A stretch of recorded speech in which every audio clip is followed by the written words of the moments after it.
Okay, yeah. As Christoph nicely said, my name is Christian. I work for Pilz, and I would like to show you our laser scanner that's not super new.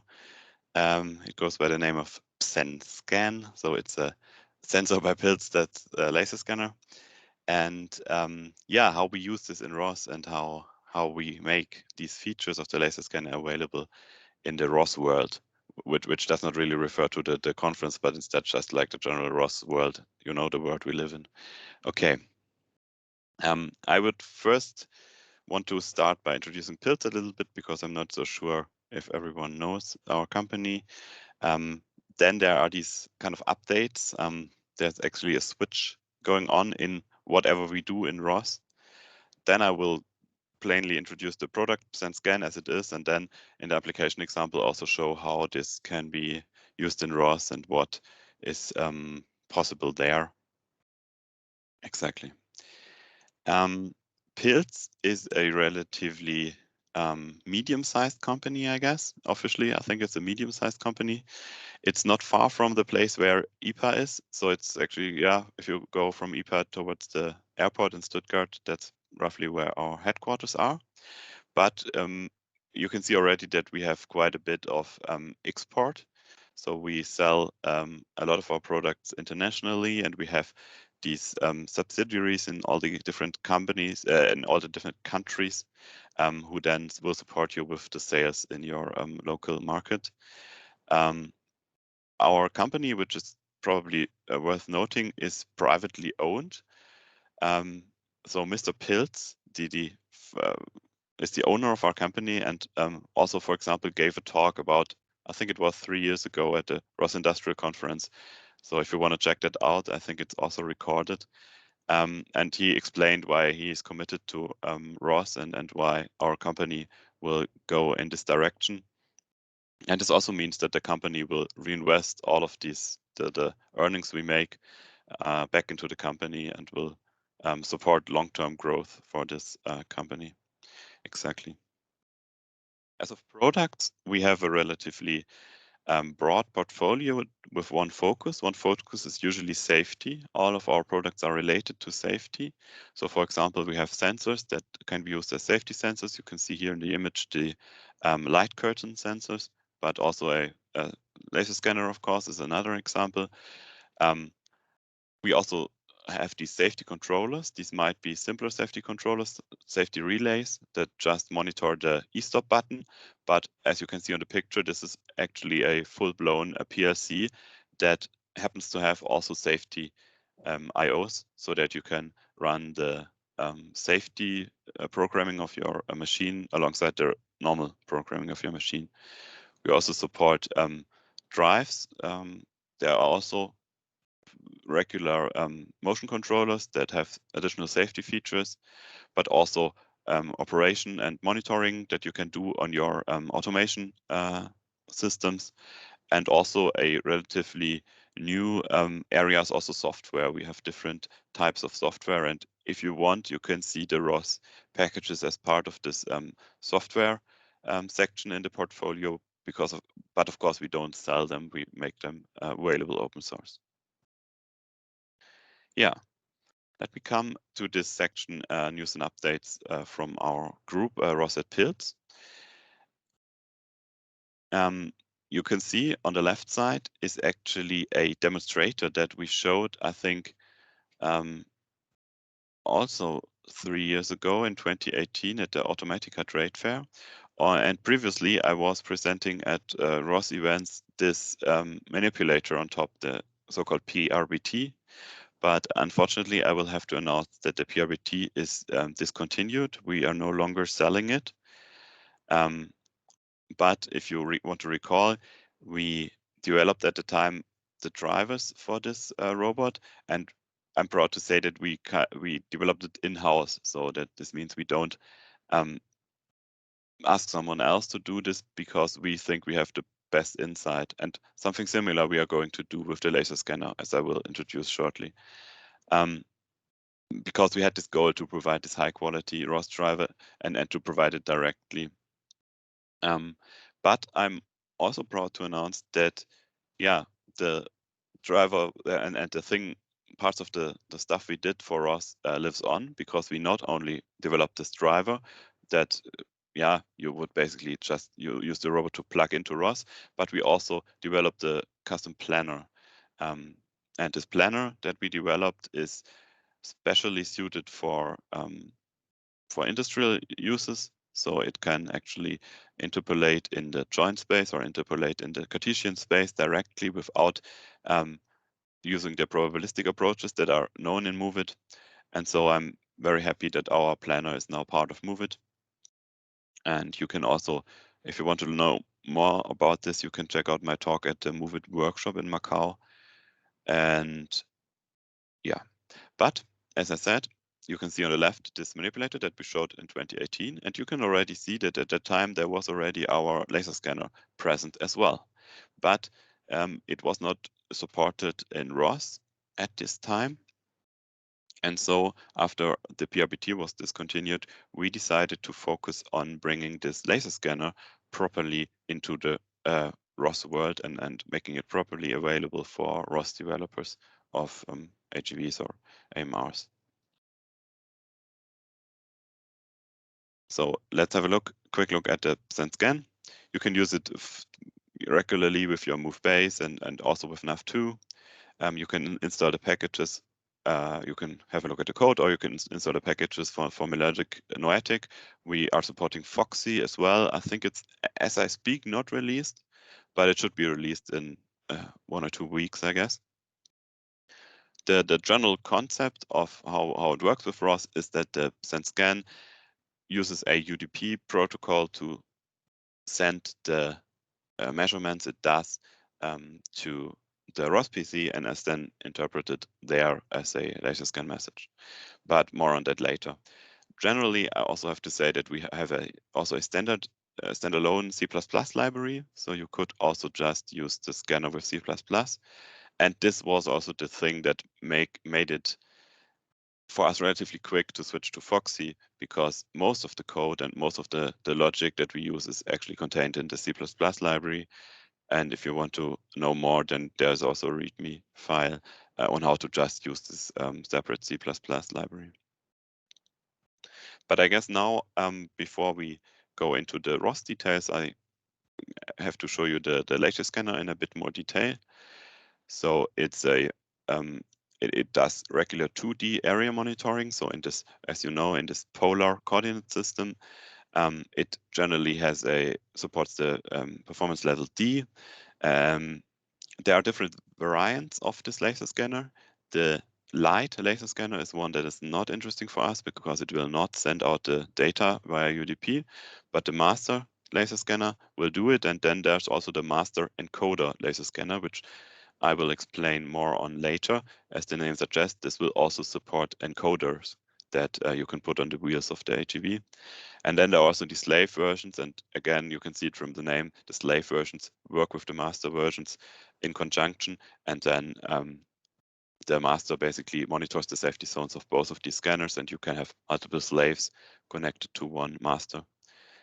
As per usual with safety scanners, you can have these separate zones. So you can have warning and protection zones. So that it's basically what you can see here. The yellow zone would be the warning zone. If you configure it like this, then you would be warned if something if something moves into this zone, and then it only stops if it moves into the red zone, which would then be the protection zone. Yeah, as I said, you can have up to 4 scanners in this master-slave principle. And then if you want to have a complete solution for the AGV, you usually need something that then switches the AGV off, which could be, for example, the PNOTS Multi, which is one of these control devices by us, or the PSSU, which is this PSC I talked about earlier. It has these usual features of muting and the EDM device, and also override, so you can mute the scanner if you want. And also this the restart in accordance to the ISO 61496 is the thing that the AGV will continue to drive. If you, for example, step in the safety zone once, then it will make sure if it's safe again to continue on its own. That's basically what's that referring to. A bit more non-safety technical details. The opening angle is 257 degrees, so it's perfect for mounting onto a corner of an HEV. You can have set up different resolutions. It depends on how much data you want and how much data you can process. The operating range is now, considering safety, either 3 or 5.5 meters. There are different versions, but you can already see that you could have theoretically a warning zone up to 40 meters, and the raw data you get in ROS will be even more than that. It's just not that the scanner can just not monitor safely this area, but you will still get the raw data if you need it for SLAM, of course. You can have different connections to this scanner with these standard M12 plugs, and I think that's about what we can talk about here. What's interesting here, of course, supply voltage is 24 volts, is everywhere in automation. If you have any questions that go deeper into this, feel free to contact me later or just write the question into the chat. Let's now look into an application example. So if we want to use this fancy scanner in our HEV, what do we need? We need additionally some safety device. For example, here I'm showing this example with the MyPnot, which is a fairly new and simple switching solution that you could use. But as I said, what we also have here is a motor encoder. So this is the motor. It has an encoder that basically gives feedback about the rotation of the motor. And you can then also plug this encoder signal into the PSENscan if you have this master encoder model. And the PSENscan will handle all of this monitoring of the speed of the HEV. So if you look into the standard for HEVs, then the HEVs also need to be monitored about their speed, because even if your safety field has a certain size, there's always a speed when your HEV is too fast to stop within that distance of that safety field, and that's basically why it has to monitor these speeds. But also, what it can also do is it can also switch the safety fields in accordance to the speed. This means when your HEV goes faster, the safety fields will be bigger. And if it's then you can of course not go through very narrow areas of your plant, but then you can just drive slower and the safety field will be smaller again. But more on that later. Additionally, there of course is the navigation PC. This can be ROS, or it can also just use the C++ interface. It will get laser scan data from the scanner, and it will send commands to the motor. But all the safety is handled by the PNOTs in this system. I drew this up again with only the components that are interesting for us. And again, you can see that this connection up here is based on Ethernet UDP. And it's basically, I draw this line in green because it's not safety relevant. The safety relevant parts are the ones down here. So all of these yellow parts, for example, the STO function. STO means safe torque off. It's the function that basically the HEV is safely stopped if necessary. All of these safety functions are handled by the yellow lines. And so as an integrator, you can focus on the ROS part, on the navigation part, and the system down here makes sure the robot is safe, which is actually, if you remember, similar to how I explained it with the PRBT robot manipulator. But let me go into a little bit more detail on these different zones that I hinted on earlier. So again, the idea is you have maybe a smaller safety zone when you want to go at low speeds, also when you want to turn. So when you want to turn your HEV on the spot, you want this field, especially in the front here, to be as small as possible. But with a small field like this, you could only move with maybe something like 0.3 meters per second or something. So if you want to go faster, the HEV will extend the safety zone in front.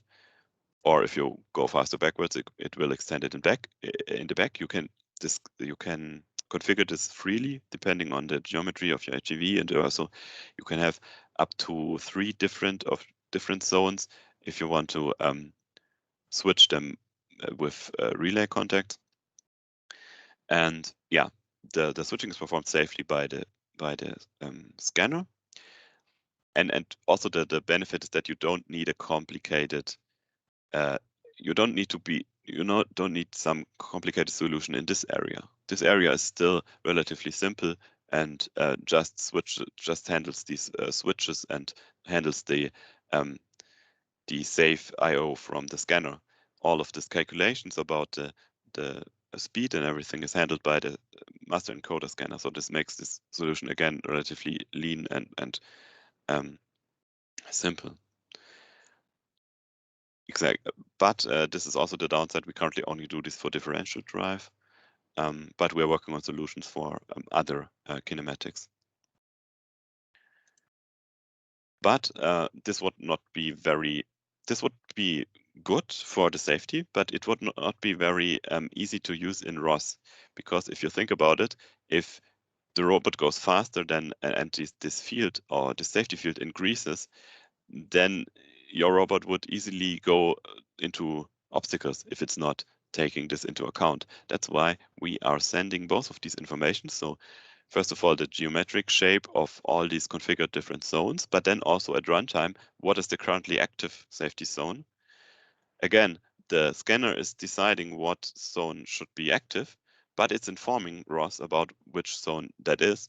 And then you can use this information accordingly in your planning. And that's, I think, it's a real benefit, because then ROS basically can also decide implicitly which speed to drive if it knows which safety zone will follow from that speed.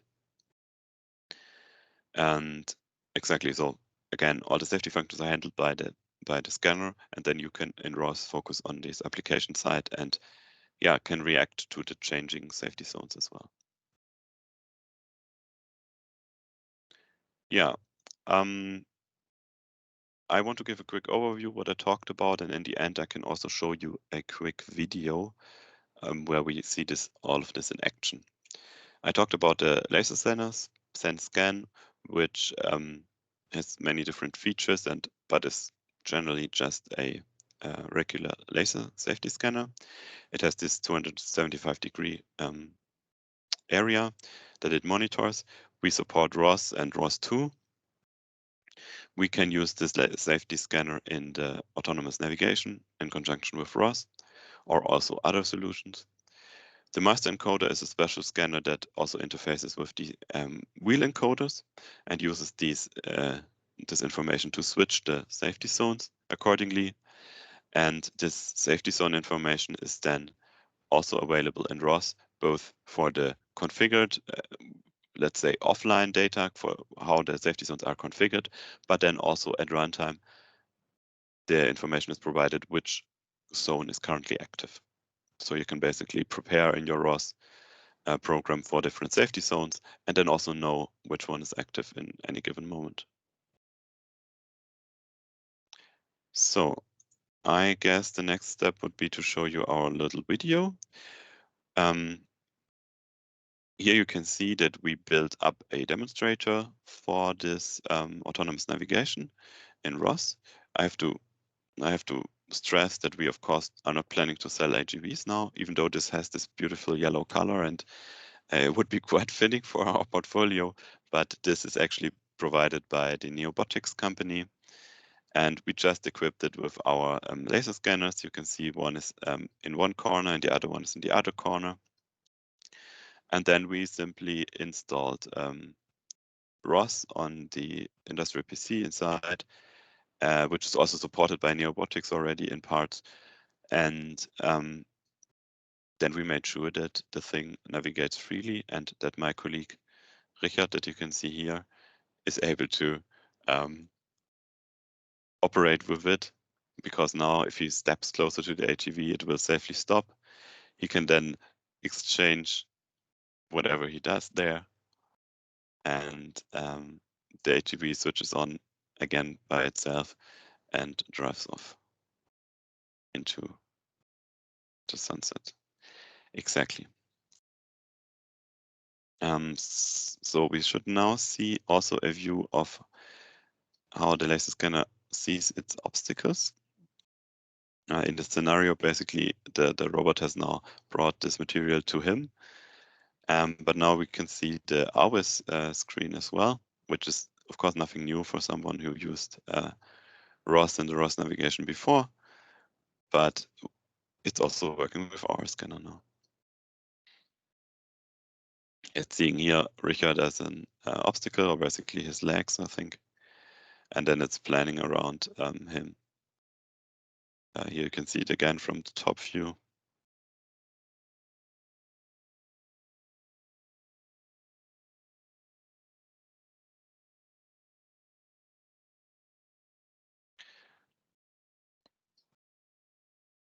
So exactly. The second part of the video I want to show is this one, because what we also offer is a consulting service. If you're lucky, you will not get me with a top hat who comes to your company, but instead an actual safety expert.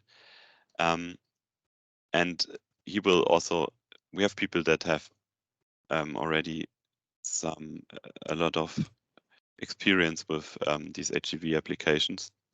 Because as I said, we are selling this laser scanner already for quite some time. And we are also, of course, doing it with other laser scanners and other systems. And these people will just make sure that your robot is safe and that it will get this CE certification that it needs. He will then also do similar things that I do here. He will press all the buttons and make sure it's compliant with the relevant standards.